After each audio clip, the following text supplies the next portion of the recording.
সুপ্রিয় দর্শক, এই মুহূর্তের সবথেকে বড় খবর। দর্শক, আরজিকর কাণ্ডে মহিলা চিকিৎসকের মৃত্যুর ঘটনায় মুখ্যমন্ত্রী মমতা ব্যানার্জির পদত্যাগ নিয়ে এবার বিস্ফোরক দাবি করলেন তৃণমূলের second in command Abhishek Bandyopadhyay. আর অভিষেকের এই মন্তব্যের পর রাজ্য রাজনীতিতে একেবারে নতুন করে শোরগোল পড়ে গিয়েছে। দর্শক, আপনারা সকলেই জানেন আরজিকর কাণ্ডে এই মহিলা চিকিৎসকের মৃত্যুর ঘটনায় প্রবল চাপে রয়েছে বাংলার শাসক দল তৃণমূল কংগ্রেস। একাধিক রাজনৈতিক সভামঞ্চ থেকে শুরু করে ছাত্র সংগঠন সকলেই মুখ্যমন্ত্রী মমতা ব্যানার্জির পদত্যাগের দাবি তুলে দিয়েছেন। আর এই আবহে অভিষেকের এই মন্তব্য নিয়ে রাজ্য রাজনীতিতে একেবারে নতুন করে শোরগোল পড়ে গিয়েছে। দর্শক, বিশিষ্ট রাজনৈতিকবিদদের একাংশ মনে করছে তৃণমূলের জন্মলগ্ন থেকে শুরু করে আজ পর্যন্ত তৃণমূলের বিরুদ্ধে বা মুখ্যমন্ত্রী মমতা ব্যানার্জির বিরুদ্ধে এইভাবে কেউ মুখ খুলেনি।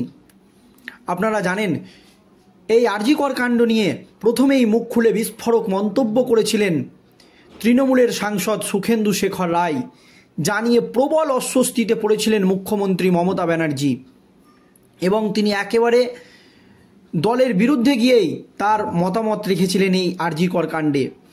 এর পরপরই মুখ্যমন্ত্রী মমতা ব্যানার্জির বিরুদ্ধে, যেহেতু মুখ্যমন্ত্রী নিজে স্বরাষ্ট্রমন্ত্রী এবং স্বাস্থ্যমন্ত্রী, এবং তার বিরুদ্ধে গিয়ে বিস্ফোরক মন্তব্য করেছিলেন তৃণমূলের রাজ্যসভার সাংসদ শান্তনু সেন, যা নিয়ে রাজ্য রাজনীতিতে একেবারে শোরগোল পড়ে গিয়েছিল।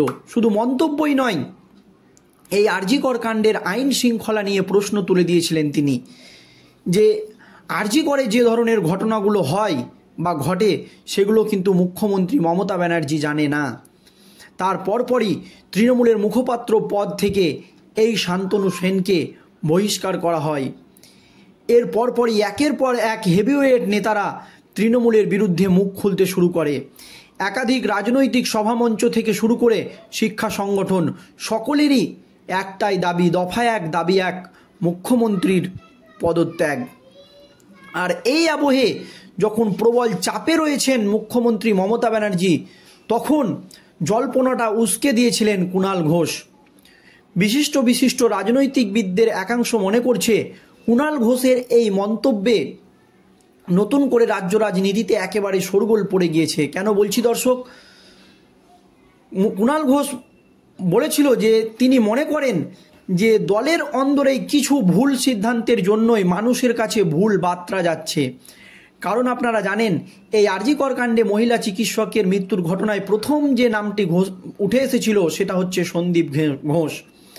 আর তাকে বহিষ্কার করার পর বা সে আরজিকর থেকে পদত্যাগ করার পরই তাকে 8 ঘন্টার মধ্যে নিয়োগ করে দেওয়া হয় অন্য আর একটি মেডিকেল কলেজে। তা নিয়ে এই আন্দোলন আরও তীব্রতর হয়ে ওঠে। মুখ্যমন্ত্রীর এই সিদ্ধান্তে হয়তো কোথাও ভুল হয়েছে এমনই মন্তব্য করেছিলেন তৃণমূলের মুখপাত্র কুণাল ঘোষ। তার পরপরই তিনি যাতে অভিষেক ব্যানার্জি এই আরজিকর কাণ্ডের জন্য সামনে থেকে নেতৃত্ব দেয় সেই দাবিও তিনি জানিয়েছিলেন।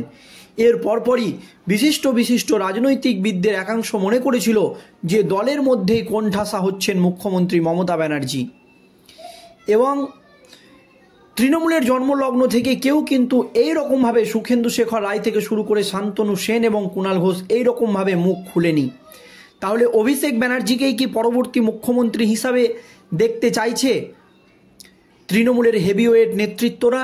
আর এই নিয়েই এবার বিস্ফোরক মন্তব্য করলেন তৃণমূলের second in command Abhishek Bandyopadhyay. যা বললেন তাতেই নতুন করে রাজ্য রাজনীতিতে একেবারে শোরগোল পড়ে গেল। কি জানিয়েছে অভিষেক ব্যানার্জি দেখুন দর্শক। আরজিকর কাণ্ডে এতদিন সোশ্যাল মিডিয়ায় নিজের মতো করে মত প্রকাশ করেছিলেন তিনি, কিন্তু মুখ্যমন্ত্রী মমতা বন্দ্যোপাধ্যায়ের পদত্যাগের দাবিতে যেভাবে সরব হয়েছে বিজেপি থেকে শুরু করে একাধিক ছাত্র সংগঠন, আর সেই নিয়ে এবার তীব্র আক্রমণ শানালেন তৃণমূলের সর্বভারতীয় সাধারণ সম্পাদক অভিষেক বন্দ্যোপাধ্যায়। যেভাবে চারিদিক থেকে মুখ্যমন্ত্রী মমতা ব্যানার্জিকে আক্রমণ করা হচ্ছে, বিজেপি থেকে শুরু করে একাধিক ছাত্র সংগঠন এবং দলের অন্দরেই কোণঠাসা হচ্ছেন তার পিসি। আর এবার এই নিয়ে বিস্ফোরক মন্তব্য করলেন অভিষেক বন্দ্যোপাধ্যায়। আর এই যে নারী নির্যাতন, মহিলাদের ওপরে অপরাধমূলক ঘটনা নিয়ে সবর হোক বা না হোক, বা কেউ সবর হোক বা না হোক, বিজেপির এ কাজে সাজে না বলে মন্তব্য করেন তিনি। এই যে নারীদেরকে নিয়ে এত আন্দোলন চলছে বা অনেকেই আন্দোলন করছে বিরোধী দল বা ছাত্র সংগঠন, কিন্তু এই আন্দোলন বিজেপির কাছে সাজে না বলে মন্তব্য করেছেন অভিষেক ব্যানার্জি। এর পরপরই বুধবার তৃণমূলের ছাত্র পরিষদের প্রতিষ্ঠা দিবসে মেয়র রোডের অনুষ্ঠানে বক্তৃতা দেন অভিষেক। সেখানে তিনি বলেন, একটি দুর্ভাগ্যজনক ঘটনার জন্য বিচার চাইছেন গোটা দেশের মানুষ, কিন্তু সেই ঘটনাকে কেন্দ্র করে যারা রাজনীতি করছেন, লাশের নোংরা রাজনীতিতে নিজেদের লিপ্ত করছেন, বাংলার মানুষের কাছে তাদের মুখোশ খুলে গিয়েছে, প্রকৃত চেহারা বেরিয়ে পড়েছে। সন্দেশখালিতে যারা মা বোনেদের মান সম্মান এবং সম্ভ্রম 2000 টাকার বিনিময়ে নিজেদের স্বার্থ চরিতার্থ করতে দিল্লির কাছে বিক্রি করেছে, তাদের নারী সুরক্ষা নিয়ে কথা বলার অধিকার নেই। এই মন্তব্য করেন তৃণমূলের second in command Abhishek Bandyopadhyay. এর পরপরই এক নাগাড়ে বিজেপির তরফে মমতার পদত্যাগের দাবি উঠেছে। বিরোধী দলনেতা শুভেন্দু অধিকারী থেকে দলের ছোট বড় নেতাকর্মী সমর্থক সকলের মুখেই একই স্লোগান, দফা এক, দাবি এক, মুখ্যমন্ত্রী মমতা বন্দ্যোপাধ্যায়ের পদত্যাগ। সেই নিয়েও এদিন সরব হন অভিষেক ব্যানার্জি। তার বক্তব্য, যারা মুখ্যমন্ত্রীর পদত্যাগ দাবি করছেন তাদের গত 10 বছরের পরিসংখ্যান দিই। এনসিআরবির পরিসংখ্যান বলছে গত 10 বছরে মহিলাদের বিরুদ্ধে অপরাধ এবং নারী নির্যাতনে সবচেয়ে এগিয়ে উত্তরপ্রদেশ, দ্বিতীয় মধ্যপ্রদেশে, তৃতীয় রাজস্থান, চতুর্থ মহারাষ্ট্র। গত 10 বছরে উত্তরপ্রদেশে 41,733টি, মধ্যপ্রদেশে 36,144টি, রাজস্থানে প্রায় 28,000 এবং মহারাষ্ট্রে 25,000টি ঘটনা ঘটেছে। উত্তরপ্রদেশ, মধ্যপ্রদেশ, রাজস্থান এবং মহারাষ্ট্র 4 রাজ্যেই ক্ষমতায় রয়েছে বিজেপি। কোথাও এককভাবে, কোথাও জোট সরকার। সেই নিয়ে বিজেপিকে তুলোধনা করেন অভিষেক।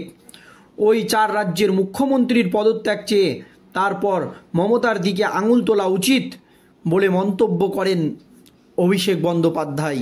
আর অভিষেকের এই মন্তব্য নিয়ে রাজ্য রাজনীতিতে নতুন করে শোরগোল পড়ে গিয়েছে। এই দিন অভিষেক জানান, ধর্ষণ বিরোধী কঠোর আইন আসা উচিত ভারতে, যেখানে 1 থেকে 2 মাসের মধ্যে বিচার শেষ করে দোষীদের সাব্যস্ত করতে হবে। সেই আইন আনতে হবে সংসদে। বিজেপির যারা নবান্ন অভিযান করে মুখ্যমন্ত্রীর পদত্যাগের দাবি করছেন, তাদের সংসদ অভিযান করে কঠোর আইনের জন্য নরেন্দ্র মোদীর কাছে দাবি জানানো উচিত বলে মন্তব্য করেন তৃণমূলের second in command Abhishek Bandyopadhyay. আর তার এই মন্তব্যের পরপরই রাজ্য রাজনীতিতে নতুন করে শুরু হয়ে গিয়েছে জোর জল্পনা।